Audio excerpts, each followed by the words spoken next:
ఇన్నికోరు food always welcomes you అంటాడు కదా ఆ బాబాయిలు వాళ్ళ ఐదుగురు చాలా బాగా చేస్తారు. ఏం లేదు, ఇది ఒక రకమైన చిట్టినాడు తమిళనాడు మధ్యలో ఒక ఊర్లో ఆగాను. ఆ హోటల్ బాబాయ్ అని అడిగితే చెప్పిన రెసిపీతో ఇప్పుడు బిర్యానీ చేస్తున్నా. ఈ కూరగాయలు కట్ చేసి ఉల్లిపాయలు కట్ చేసి ఇవన్నీ కామనే కదా, మీ టైం ఎందుకు వెయిట్ చేయడం, డైరెక్ట్ గా చూడండి. పెద్ద అని చెప్పినట్టే చేద్దాం. ఓకే, కోడ్ వేసిన తర్వాత మనం జింగారి స్టైల్లో దీన్ని తిప్పుతూ ఉంటే నేను కూడా కేకేయాలప్పుడు మూత పెట్టేద్దాం. ఓకే, మనం నిమ్మకాయ ఎందుకు వేస్తాం తెలుసా?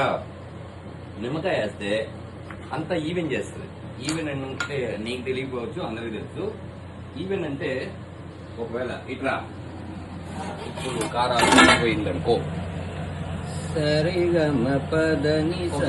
ఈ బిర్యానీలో ఫస్ట్ మనం నూనెసి, నెయ్యేసి, ఉల్లిపాయలు వేసి, పచ్చిమిరపకాయలు వేసి, ఆ తర్వాత అల్లం వెల్లిపాయ పేస్ట్ వేసేసి, చికెన్ వేసేసి, శుభ్రంగా కడిగిన చికెన్ వేసి బాగా ఉడికిన తర్వాత దాంట్లో పసుపు కొంచెం ఎక్కువ వేస్తే పసుపు కలర్ వల్ల మన ఫుడ్ కలర్స్ డేంజర్ కాబట్టి పసుపు కలర్స్ వల్ల ఇది బాగుంటది కాబట్టి అది వేసేసి, ఆ తర్వాత చికెన్ ముక్కలు వేసి నాక మనం ఉప్పు కారం నేను పట్టినటువంటి గరం మసాలా నీట్గా వేసి దాని తర్వాత ఉడుకుతుండగానే టమాటాలు కూడా వేసి ఆ తర్వాత దీంట్లోకి వచ్చేసి పుదీనా కొత్తిమీర వేసి ఉడికిన తర్వాత నుంచి వీడియో తీశాను కదా, ఆ తర్వాత కర్డ్ వేసాను, ఆ తర్వాత నిమ్మకాయలు వేసాను.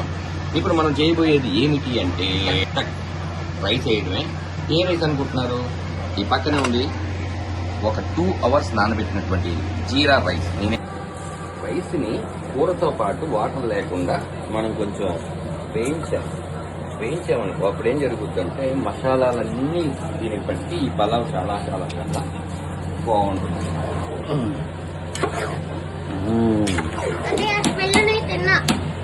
దీన్ని ఒక్క 10 minutes మనం ఇలాగే చేస్తే ఆ వాటర్ అంతా కూడా ఆ రైస్లోకి వెళ్తుంది. అప్పుడు మనం కొలతతో పాటు పెట్టుకున్న గిన్నె చూపిస్తాను. ఆ గిన్నెతో నేను 2 కేజీలు ఫుల్ వచ్చింది పెద్ద గిన్నె, దాంతో 1 గ్లాస్ పోస్తే చాలు. ఆల్రెడీ చికెన్లోను వాటిలోను వాటర్ ఉంటుంది కాబట్టి ఇది సరిపోతుంది అనమాట. కానీ ఈ పలుకులో ఉంది, మూత పెట్టేస్తే అది ఉడికిపోద్ది. నాకు బాగా ఇష్టమైన నెయ్యి దుర్గా నెయ్యి. ఆల్రెడీ ఆయిల్లో నెయ్యి వేసాను, బట్ లాస్ట్లో టచ్అప్ అనమాట.